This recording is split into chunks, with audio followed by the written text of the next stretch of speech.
ఈరోజు మీడియా సమావేశానికి ఇచ్చేసిన మీడియా సోదరులందరూ కూడా పేరు పేరు నేను ధన్యవాదాలు తెలియజేస్తున్నా. ఈరోజు మీడియా సమావేశం ఏర్పాటు చేసినటువంటి ముఖ్య ఉద్దేశం 2 రోజులుగా మన నియోజకవర్గంలో ఉన్నటువంటి శాసనసభ్యుల వారు మీ ఊరికి మీ ఎమ్మెల్యే అనే కార్యక్రమం ఏదో నేను ఒక పాంప్లెట్ రూపాన చూశాను. సరే, ఎవరైనా సరే శాసనసభ్యులుగా ఉన్నప్పుడు కార్యక్రమాలు అనేక పేర్లు పెట్టుకొని గ్రామాల్లోకి వెళ్ళడం, ప్రజల సమస్యలు పరిష్కరించడం కామన్ కాబట్టి దాన్ని మంచిగా ఉన్నాయి మేము కూడా అనుకున్నాం. కాకపోతే 22 నెలలు గుర్తుకు రాని ప్రజలు ఈరోజు ఎందుకు గుర్తొచ్చారా అనేది మా ప్రశ్న. మనకు ప్రజలు మ్యాండేట్ ఇచ్చి మనల్ని గెలిపించిన తర్వాత మనం ప్రజల్లో ఉండాల్సినటువంటి బాధ్యత మంది. అది మంచి కానీ చెడు కానీ ఏమి అన్నిటికీ కూడా మనం ఉండాలి. ఎక్కడా కూడా 22 నెలలు ప్రజల్లోకి వచ్చినటువంటి దాఖలాలు లేవు. మీడియా సోదరులందరికీ కూడా మీకు కూడా తెలుసు, ప్రజలందరికీ కూడా క్లియర్ గా అది తెలిసిన విషయమే. కాకపోతే నిన్న మొన్న ఒక ఛానల్లో వచ్చింది, సాక్షాత్తు ముఖ్యమంత్రి చంద్రబాబు నాయుడు గారే పిలిచి లెఫ్ట్ అండ్ రైట్ ఎత్తి అసలు నీ కథేమి, నువ్వు నియోజకవర్గ ప్రజలను పట్టించుకోకుండా ఇలా ఉంటే ఆల్టర్నేట్ క్యాండిడేట్ని చూసుకోవాల్సి వస్తుంది అని కూడా చెప్పారా, లేదు ఇంకేమైనా చెప్పారా అని సస్పెన్స్ గా టీవీ ఛానల్స్ లో వచ్చింది, నేను చూడటం జరిగింది. కాబట్టి అది వాళ్ళ విజ్ఞప్తికే వదిలేసి, ఎందుకంటే వాళ్ళ పార్టీ వాళ్ళ క్రమశిక్షణలో పెట్టాలనో లేదంటే దండించాలనో, ఎందుకంటే వాళ్ళ బంధం అలాంటిది కాబట్టి వాళ్ళు ఏదన్నా చెప్పిండొచ్చు అని కూడా అనుకుంటున్నారు. దీంట్లో వీళ్ళు గ్రామాల్లో తిరగడం మాకేం అభ్యంతరకరంగా లేదు. ఎందుకంటే ఎవరైతే అధికార పార్టీ ఉంటారో వాళ్ళు అధికారులతో కలిసి వెళ్ళి గ్రామాల్లో ఉన్నటువంటి సమస్యలు పరిష్కరించారు. కాకపోతే ఇక్కడ మీరు అందరూ గమనించాల్సిన విషయం నేను ఒకటే తెలియజేస్తా ఉన్నా, ఏ గ్రామంలో అయినా సామాన్య ప్రజల ఇంటికి వెళ్ళినటువంటి దాఖలా ఉందా ఈ 3 రోజుల పర్యటనలో?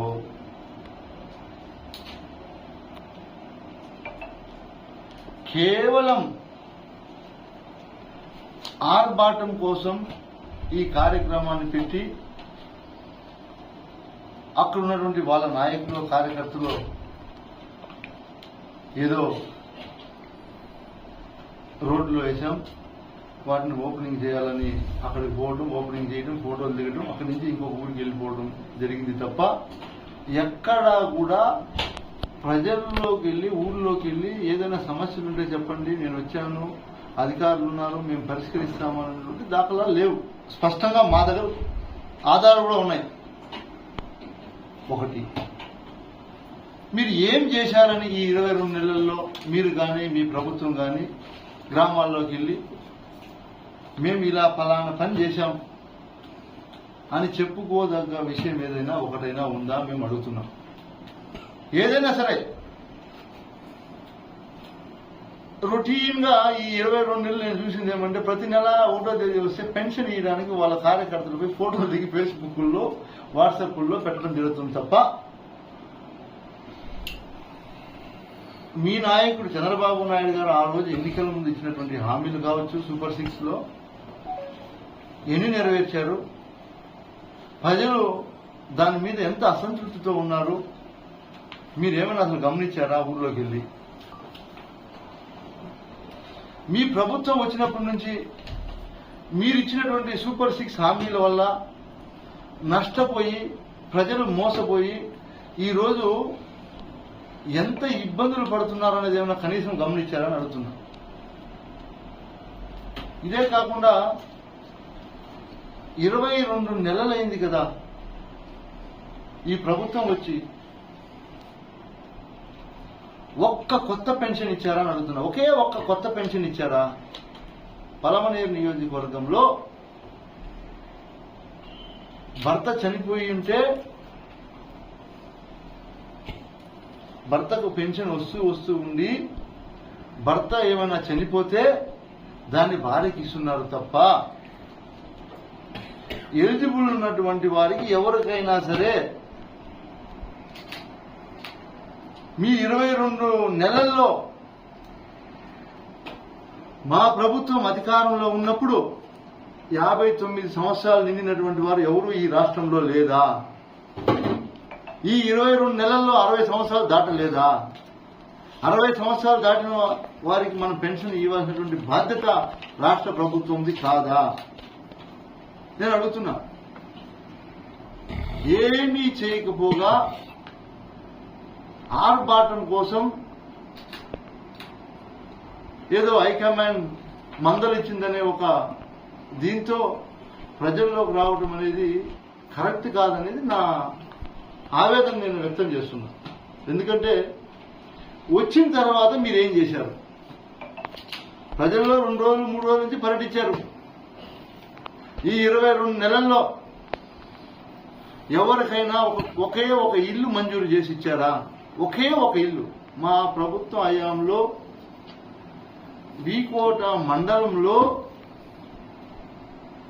దాదాపు 10,000 ఇండ్లు మేము మంజూరు చేశాం.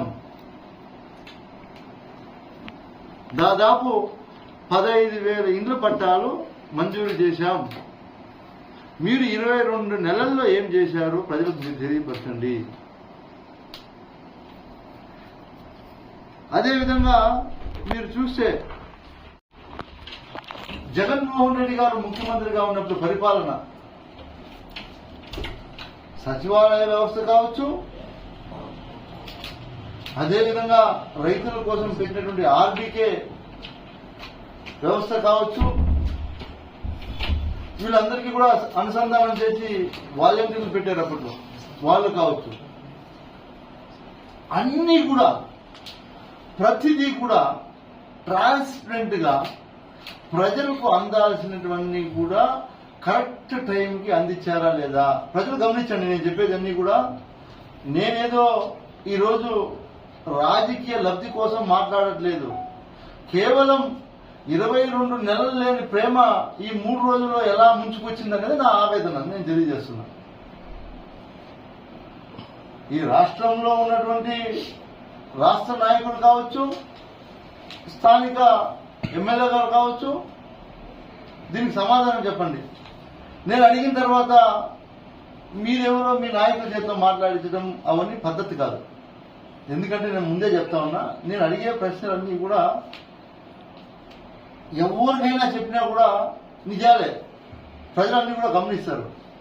ఏదో మాజీ శాసనసభ్యుడు మాట్లాడాడు కాబట్టి ఎవరినో ఒక వ్యక్తిని పంపించి కౌంటర్ ఇచ్చేది కరెక్ట్ కాదు. నేను అడిగే వాటికి మీరు సమాధానం చెప్తే నేను సంతోషపడతాను. దయచేసి దీన్ని గమనించాలని నేను కోరుకుంటున్నా.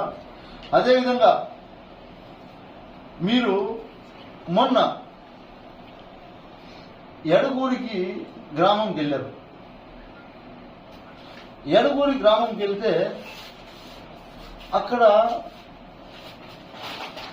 ఒక రోడ్డు శాంక్షన్ అయింది 2018లో 19లో. 2019లో మన ప్రభుత్వం అధికారంలోకి రావడం జరిగింది. మేము అప్పటి ముఖ్యమంత్రి జగన్మోహన్ రెడ్డి గారిని ఖచ్చితంగా ఈ ప్యాకేజీని పనులు పూర్తి చేయాల్సినటువంటి బాధ్యత మా మీద ఉందన్నా, మీరు ఖచ్చితంగా దీనికి నిధులు శాంక్షన్ చేయాలని చెప్పి కోరడం జరిగింది. అప్పుడు ఆ రోడ్లన్నీ కూడా వేయడం జరిగింది. వేసి నేను శాసనసభ్యుడిగా, మీరందరూ గమనించాలి ఈ విషయం, నేను శాసనసభ్యుడిగా ఉన్నప్పుడే ఈ రోడ్డుని ఓపెన్ చేశాం. 27వ తేదీ డిసెంబర్ 2022. మీరందరూ గమనించండి. ఆ బోర్డు పక్కన ఇప్పుడు మేము ఏదైతే బోర్డు వేసామో ఆ బోర్డు పక్కన పోయి మీరు వితౌట్ ప్రోటోకాల్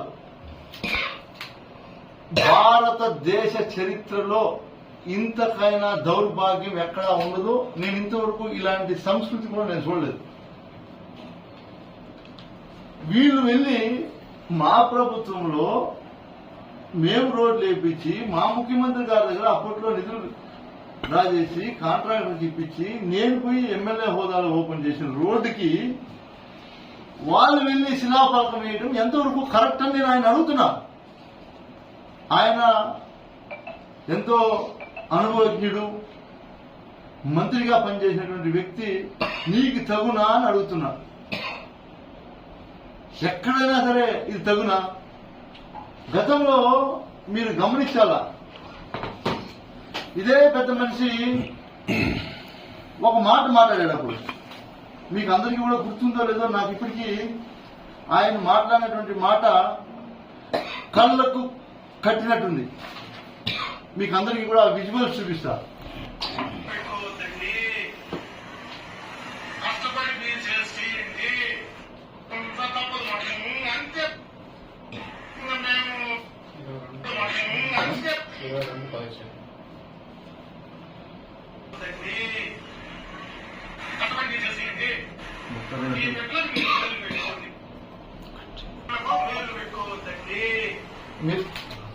మీరు దాన్ని పూర్తిగా వినాలా, ఎందుకంటే పొడిసింది లేదు, ఎవరు పుట్టించిన బిడ్డలకు పేర్లు పెట్టుకోవద్దండి, కష్టపడి మీరు చేయండి, మీ బిడ్డలకు మీరు పేర్లు పెట్టుకోండి అని నేను చెప్పాను. అయినగా అంటే గతంలో మేము ఒక రోడ్డు ఓపెన్ చేస్తే మా ప్రభుత్వంలో, అది కూడా మా ప్రభుత్వంలోనే రోడ్డు ఓపెన్ చేసి మా ప్రభుత్వంలోనే నిధులు ఇస్తే ఆ పెద్ద మనిషి మాట్లాడినటువంటి మాట ఈరోజు మీరు తలకాయ ఆడ పెట్టుకుంటారు అని అడుగుతున్నా నేను. ఎందుకంటే నేను ఆ పదం నేను వాడకూడదు, ఎందుకంటే నాకన్నా వయసులో పెద్దోళ్ళు కాబట్టి ఆయనకి ఇచ్చే గౌరవం మేము ఖచ్చితంగా ఎప్పుడు ఇస్తాం. ఇవన్నీ కూడా, అది కూడా వితౌట్ ప్రోటోకాల్. ఎంత బాగా చేశారంటే, ఆంధ్రప్రదేశ్ ప్రభుత్వము పంచాయతీరాజ్ శాఖ కేపీ రోడ్ నుంచి ఎడగూరి వరకు నిర్మాణము. ఎడగూరికి పోదాం, దానమేగరపల్లికి పోదాం, ఎవరు ఎమ్మెల్యేగా ఉన్నప్పుడు రోడ్డు వేసారో అడుగుతాం. ప్రజలు చెప్తారు కదా, ఓన్లీ ఎలక్షన్ అప్పుడు మాత్రమే పార్టీలు మాకి. ఈ రోజు రోడ్డు లేకపోతే నాతో తెలుగుదేశం వాళ్ళు మాట్లాడతారు, వైఎస్ఆర్ కాంగ్రెస్ పార్టీ వాళ్ళు మాట్లాడతారు, బీజేపీ వాళ్ళు కూడా మాట్లాడతారు. వాళ్ళు అడుగుతాం అడిగిపోయి ఎవరు వేశారు రోడ్డు అని. వితౌట్ ప్రోటోకాల్ నిధులు ఏపీ ఆర్ఆర్పి ఈఏపీ గ్రాంట్స్ 2018-19 అంచనా 50 లక్ష మంజూరు చేసిన వారు సిఎన్ అమర్నాథ్ రెడ్డి గారు, భారీ పరిశ్రమల శాఖ మంత్రి. ఇట్లైనా బోర్డు వేసుకుంటారా ఎవరన్నా? మీరే చెప్పండి, ఎవరైనా ఇలాంటి బోర్డు వేసుకుంటారా? ఎక్కడైనా ఆనవాయితీ ఉందా? ఇదే నా చంద్రబాబు నాయుడు గారు నేర్పించింది. ఇది ఒక పక్కన పెడితే,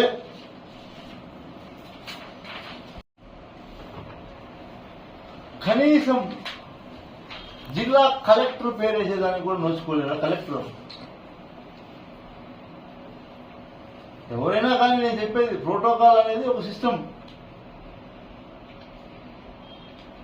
జిల్లా కలెక్టర్ గారి పేరు కూడా లేదు. సర్పంచ్ల పదవి అయిపోయి ఎన్ని రోజులైంది? సర్పంచ్ హోదా తెగిపోయి ఎన్ని రోజులైంది? సర్పంచ్గా పెరిగేసి ఎన్ని రోజులైంది? 2వ తేదీకి సర్పంచ్ పదవి విరమణ అయిపోయింది కదా. ఇది ఎన్నో తేదీ ఓపెన్ చేశారు? 9వ తేదీ ఓపెన్ చేశారు. వీళ్ళ కింద ఏమని రాశారు? విశ్వనాథ్ సర్పంచ్ అని రాశారు. ఇది మీకు తగునా? ఇట్లాంటివేనా మీరు చేసేది? ప్రజలు ఇవన్నీ గమనించారా అని అడుగుతున్నా నేను.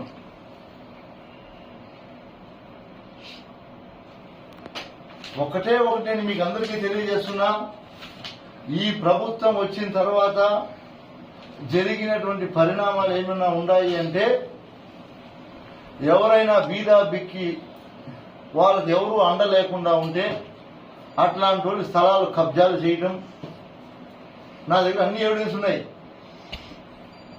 లేదంటే తహసీల్దార్ని అడ్డం పెట్టుకొని పట్టాలు ఇప్పిస్తామని చెప్పి పట్టాలు ఇప్పించడం, నా దగ్గర ప్రతిదీ ఎవిడెన్స్ ఉంది. నేనేమి ఊరికే మాట్లాడట్లేదు, అన్ని ఇస్తా. ఇది ఎంతవరకు కరెక్ట్ అని అడుగుతున్నా. మీరు అనుకుంటున్నారేమో ఇంత దౌర్భాగ్యం నిజంగా ఎక్కడా ఈ రాష్ట్రంలో నేను చూడలేదు. మద్దిరాళ్ళ మేము ఓపెన్ చేసినటువంటి రోడ్డు శిలాఫలకం ఏదైతే ఉన్నిందో దాన్ని పగలగొట్టి వీళ్ళ బోర్డు వేసుకున్నారు. మద్దిరాళ్ళ ఊర్లో పోతే మా శిలాఫలకాన్ని పగలగొట్టి మీరు గమనించచ్చు. మద్దిరాల్లో మా శిలాఫలకాన్ని ఏ విధంగా పగలగొట్టారో మీరు చూడొచ్చు. మా శిలాఫలకాన్ని ఈ విధంగా పగలగొట్టి నిన్న ఈ పెద్ద మనిషి పోయి వాళ్ళ శిలాఫలకాన్ని ఇలా వేసుకున్నారు. ఇది న్యాయమా నేను అడుగుతా ఉన్నా. మా శిలాఫలకాన్ని నువ్వు ఇలా పగలగొట్టి ఇలా వేసుకోవడం న్యాయమా?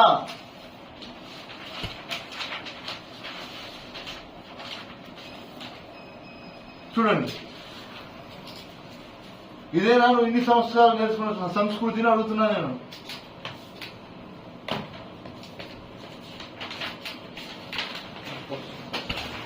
ఆ రోజే మేము కంప్లైంట్ చేయడం జరిగింది. ఎవరైతే తెలుగుదేశం నాయకులు కార్యకర్తలు మా శిలాఫలకాలు పగలగొట్టారో వారి పేర్లతో సహా కంప్లైంట్ ఇవ్వడం జరిగింది. పోలీస్ శాఖ వారు కంప్లైంట్ తీసుకొని కేసు కట్టకపోయినా మేము మా నాయకుడు చెప్పినటువంటి డిజిటల్ బుక్ లో పెట్టాము. ఖచ్చితంగా మీకు రాబోయే రోజుల్లో కఠిన చర్యలు తప్పవు. మీరు ఎంత విర్రవీగారో ఉప్పు తిన్నమ్మా నీళ్లు తాగాలని ఒక సామెత ఉంది. అట్లా మీరు ఎంత విర్రవీగారో దానికి చెల్లించే రోజు దగ్గరలోనే ఉంది అని కూడా మీకు తెలియజేస్తా ఉన్నా. ఎందుకంటే మేము ఎన్నో అభివృద్ధి కార్యక్రమాలు చేసినా ఎక్కడా కూడా ఇలాంటి సంస్కృతిని మేము ప్రోత్సహించలేదు. మా శిలాఫలకాలు పగలు కొట్టేయటం అలా ఇలా చెప్పుకుంటే చాలా ఉన్నాయి, ఒకటని కాదు చాలా ఉన్నాయి. ఈ రోజు వాళ్ళు చేస్తున్నటువంటి కార్యక్రమాలు అన్నీ అవే. నేను ఎగ్జాంపుల్ మాత్రమే 2-3 చూపిస్తున్నా. వనమాకనపల్లి పంచాయతీలో ఉన్నాయి, నాయకనేరులో ఉన్నాయి, మన బైరుపల్లి పంచాయతీ అన్ని, సుద్దులకుప్పంలో ఈ రోజు మీరు పోయి చూస్తే మా శిలాఫలకం పాల్గొట్టేశారు. ఇవన్నీ కూడా మంచి పద్ధతులని అడుగుతా ఉన్నా. ఈ ప్రభుత్వం వచ్చిన తర్వాత మీరందరూ కూడా గమనించండి. నేను కూడా వీకోట జెడ్పీ హై స్కూల్లో చదువుకున్న వాడిని. వీకోట మండల ప్రజలారా మీరందరూ కూడా గమనించండి. అదేవిధంగా బైరెడ్డిపల్లి మండలంలో కూడా జరిగింది. జెడ్పీ హై స్కూళ్లలో ఎవరైనా సరే బుద్ధి ఉన్నవాడు కోట్ల విలువ చేసే భూమిని కాంప్లెక్స్లు కట్టి, అంటే అంగడి రూములు కట్టి వాళ్ళ కార్యకర్తలకు ఇచ్చుకునే కార్యక్రమం చేస్తాడా? నేను అడుగుతా ఉన్నా. చేయొచ్చా? అలాంటి పనులు చేయొచ్చా? భావితరాల భవిష్యత్తు ఆ పాఠశాల, ఆ భావితరాల భవిష్యత్తుని నాశనం చేయాలనుకోవడం మీ ఆలోచన కరెక్టా? నేను అడుగుతా ఉన్నా. ఆ రోజు నేను మీటింగ్ లో చెప్పడం జరిగింది. వాళ్ళందరూ కూడా టెండర్లు పిలిచి వర్క్ గ్రౌండ్ చేయాలంటే మీరందరూ కూడా సోదరులు గమనించారు. నేను పలమనేరు మీటింగ్ లో ప్రసంగించడం జరిగింది. ప్రసంగించిన తర్వాత కొంతమంది చోపులు తురుములు కూడా తగ్గేదే లేదు. ఈడ ఉండేది అమరన్న, ఆడ ఉండేది విద్యాశాఖ మంత్రి మా లోకేష్ అన్న, మేము కట్టేది అని కూడా మాట్లాడారు. ఆఖరికి హైకోర్టు మొట్టికాయలు వేస్తే, హైకోర్టు వచ్చి మొట్టికాయలు వేస్తే, ఆ తర్వాత జిల్లా పరిషత్ చిత్తూరు నుంచి వాళ్ళు పంపించారు నోటీస్, మీరు పనులు ఆపండి అని. అంటే అసలు మీ ఉద్దేశం ఏంటి? మీరు ఏం మెసేజ్ ఇస్తున్నారు ప్రజలకి? ఎక్కడా ప్రభుత్వ స్థలాలు ఉండకూడదు, బీదా బిక్కికి ఎవడైనా చిన్నకారు రైతు అండదండలు లేనివాడు ఎవరైనా చిన్నకారు రైతుకి భూములు ఉండకూడదు, ప్రభుత్వ భూములు విలువైన భూములు మీ కళ్ళకు కనపడకూడదు, కనిపిస్తే వాటి మీద కన్నేస్తారు, మాటలు మాత్రం నీతిమంత మాటలు చెప్తారు. ఏం చేయాలి మేమంతా? ఆఖరికి కోర్టుకు పోయి స్టే తీసుకొస్తే ఈరోజు జెడ్పీ హై స్కూల్ కోట్ల విలువ చేసే భూమిని కాపాడుకున్నాం. ఇది మీ కోట విజయం అని కూడా నేను గర్వపడతా. ఎందుకంటే నా ఒక్కడిది కాదు, ఇది నేనేం రాజకీయం కోసం చేసింది కాదు, భావితరాల భవిష్యత్తు కోసం ఆలోచించి నేను చేయడం జరిగింది. కాబట్టి అన్నీ కూడా వీరు చేసినటువంటి ప్రతి పని కూడా ఏది కూడా ప్రజలకు ఉపయోగపడే పనులు చేయట్లేదు. కేవలం వాళ్ళ కార్యకర్తలు ఈ మధ్య నాకు వస్తున్నటువంటి సమాచారం మేరకు ఊర్లలో ఎవరు కూడా, చెప్పాను ఇంతకు ముందే, ఎవరు కూడా చిన్నకారి రైతులు లేదా సాదాసీదా బీదా బిక్కి ఉన్నటువంటి వారికి భూములుంటే వాటిని తహసీల్దార్ని పంపించి బెదిరించడం, మీకు దీంట్లో హౌస్ పట్టాలు ఎత్తేస్తామనడం, లేదంటే అలా ఇలా బెదిరించడం, ఇలాంటి కార్యక్రమాలు చేస్తున్నారు. ఖచ్చితంగా ఇది మంచి పద్ధతి కాదు. నేనే నేరుగా రావాల్సి వస్తుంది. ఖచ్చితంగా బాధితులందరికీ కూడా అండగా నేను వస్తాను. ఖచ్చితంగా నేను మీకు తోడు ఉంటానని కూడా నేను భరోసా ఈ మీడియా ద్వారా ఇస్తున్నా. కాబట్టి ఏదైతే మేము మిమ్మల్ని అడుగుతున్నామో వాటికి మీరు సూటిగా సమాధానం చెప్పాలా. డొంక తిరుగుడు సమాధానాలు వద్దును కూడా నేను మిమ్మల్ని కోరుకుంటున్నా. నేను అడిగినటువంటి ఏదైతే ప్రశ్నలు ఉన్నాయో వాటికి మీరు డొంక తిరుగుడు సమాధానాలు లేకుండా పాయింట్ టు పాయింట్ మాకు సమాధానం చెప్తే మేము కూడా మిమ్మల్ని గౌరవిస్తామని కూడా తెలియజేసుకుంటూ ఇక్కడ విచ్చేసినటువంటి విలేకరుల సోదరులందరికీ కూడా ప్రత్యేకంగా ధన్యవాదాలు తెలియజేస్తా ఉన్నాను.